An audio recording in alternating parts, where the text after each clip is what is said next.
नमस्कार बंधुरा झर्णा किचेन सबाइके स्वागत। आशा करी सबाई भालो आछेन। आजके आरेकटी रेसिपि निये आसछि। आजके तैरि करब चिंगड़ी माछ दिये लाउ पातार भर्ता बा बाटा। अनेके बाटा बोलेन, अनेके भर्ताओ बोले थाकेन। आमरा एखाने पुराई देशी चिंगड़ी नियेछि, छोटो साइजेर पुराई देशी चिंगड़ी। खेते खूबई टेस्टी एवं खूबई मजादार एकटी चिंगड़ी, देशी चिंगड़ी। आमरा मात्र अल्प कयटा 7 থেকে 8টি ছোট ছোট কচি দেশি লাউয়ের পাতা, ঠিক আমরা এই সাইজের পাতাগুলি নিয়েছি। আর এখানে নিয়েছি আমরা বড় সাইজের একটি রসুন। আমরা এভাবে কুচি করে কেটে নিয়েছি যাতে তেলে ভাজতে এবং শিলপাটায় বাটতে সহজ হয়। এবং এখানে বড় সাইজের একটি পেঁয়াজ কুচি। আর এখানে আমরা নিয়েছি 8টি বড় বড় সাইজের কাঁচা লঙ্কা। এখানে আমরা ছোট ছোট করে গোল গোল করে কেটে নিয়েছি। আর এখানে খুব সামান্য পরিমাণে লঙ্কার গুঁড়ো ও হলুদ গুঁড়ো আর প্রয়োজন মতো আমরা এখানে লবণ নিয়েছি। প্রথমে আমরা চিংড়ি মাছগুলোকে হলুদ আর লঙ্কার গুঁড়ো দিয়ে একসাথে মেখে নিতে হবে। আরেকটি উপকরণ আছে, এখন সেটা বলবো না, যখন শিলপাটায় বলবো বাটবো তখন সেটা বলে দিব। খুবই এই যে চিংড়ি, দেশি চিংড়ি এবং লাউ পাতা দিয়ে যখন বাটা করা হয় তখন ওই উপকরণটা দিলে টেস্টটা দ্বিগুণের পর দ্বিগুণ স্বাদ বেড়ে যায়। আমরা এখন চিংড়িগুলো এভাবে হাত দিয়ে মেখে নিব। আমরা এখানে হলুদ এবং লঙ্কার গুঁড়ো দিয়ে লবণ দিয়ে সামান্য লবণ দিয়ে দেশি চিংড়ি মাছগুলো মেখে নিয়েছি।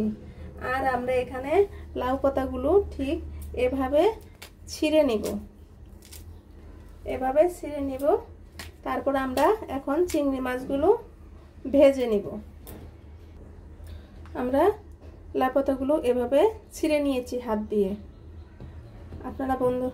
বন্ধুরা আপনারা প্লিজ একটি সাবস্ক্রাইব করে দিবেন এবং একটি লাইক করে দিবেন। আপনারা আমার পাশে থাকবেন। আপনারা পাশে থাকলে নতুন নতুন রেসিপি নিয়ে আপনাদের সাথে হাজির হব। এখন আমরা চিংড়ি মাছগুলো তেলে ভেজে নিব। আমরা কড়াইতে তেল দিয়ে দিব।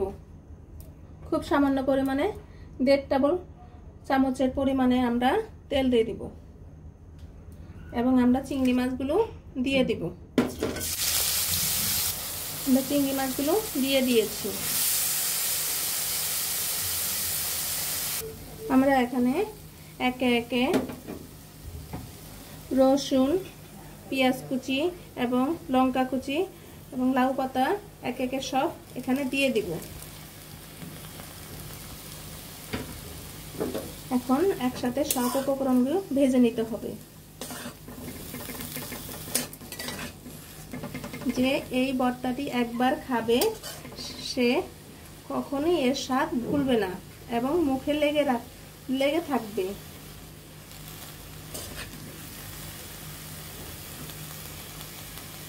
মাছ মাংস প্রতিদিন খেতে কিন্তু ভালো লাগে না, কিন্তু লাউ পাতা চিংড়ি দিয়ে ভর্তা করলে 1 প্লেট ভাত অনায়াসে খাওয়া হয়ে যাবে এবং কোনো কিছু আর দরকার পড়বে না। শুধু চিংড়ি মাছের ভর্তা দিয়ে ভাত খাওয়া হয়ে যাবে এবং তৃপ্তি সহকারে খাওয়া হবে।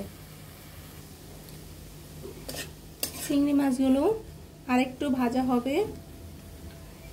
শুধু অল্প কটা লাউ পাতা দিয়ে যেই মজাদারটি বাটা তৈরি করা হয় তা আপনি এবং খুব সহজেই বাটাটি তৈরি হয়ে যায় এবং খুব সামান্য উপকরণ দিয়ে। আর এখানে আমরা শিলপাটায় বেটে বাটাটি তৈরি করা হয়, এজন্য এর নাম হয়েছে বাটা। অনেকে ভর্তা বলেও চিনেন। শিলপাটায় বেটে যে বাটা তৈরি করা হয় খুবই টেস্টি হয়। আপনারা চেষ্টা করবেন বাটাটি অবশ্যই শিলপাটায় তৈরি করে নিতে। আমি এখানে বাটাটি তৈরি করব সম্পূর্ণ কাঁচা লঙ্কা দিয়ে। আপনারা চেষ্টা করবেন বাটাটি তৈরি করার জন্য কাঁচা লঙ্কা দিয়ে। এবং শুকনো লঙ্কা না খাওয়াটাই বেটার, কারণ শুকনো লঙ্কা অনেক সময় বুক জ্বালা পোড়া করে। সেজন্য কাঁচা লঙ্কা দিয়ে ভর্তাটা তৈরি করবেন। এবং ভর্তাটি কেমন হলো অবশ্যই কমেন্টসে জানাবেন। আমাদের চিংড়ি মাছগুলো এবং লাউ শাকগুলো ভাজা ভাজা হয়ে গিয়েছে, এখন আমরা নামিয়ে নিব। আমরা ভর্তার চিংড়ি মাছটি নামিয়ে নিয়েছি শিলপাটায়, এখন আমরা শিলপাটা বেটে নিব। বন্ধুরা, তখন বলছিলাম একটা উপকরণ রয়েছে, পরে দেখাবো। এই সে আদা। যখন ভর্তাটি প্রায় শেষ হয়ে যাবে শিলপাটায়, তখন এই আমরা কতটুকু 1 চা চামচের পরিমাণের মতো আমরা আদা বেটে দিয়ে দিব, কাঁচা আদা। এতে স্বাদটা দ্বিগুণের চেয়েও দ্বিগুণ বেড়ে যায়। আমাদের আদা বাটাটা হয়ে গেছে, এখন বাটাটা আদার সাথে ভালোভাবে মিশিয়ে নিতে হবে। আপনারা অবশ্যই লবণটা চেক করে দেখবেন। আপনার যদি সামান্য পরিমাণে বাটা শেষ পর্যায়ে যদি কাঁচা আদাটা বেটে দেন, তাহলে স্বাদটা যে এত টেস্টি হবে সেটা আপনি নিজে যখন বাটা তৈরি করে খাবেন আপনি নিজেই বলতে পারবেন।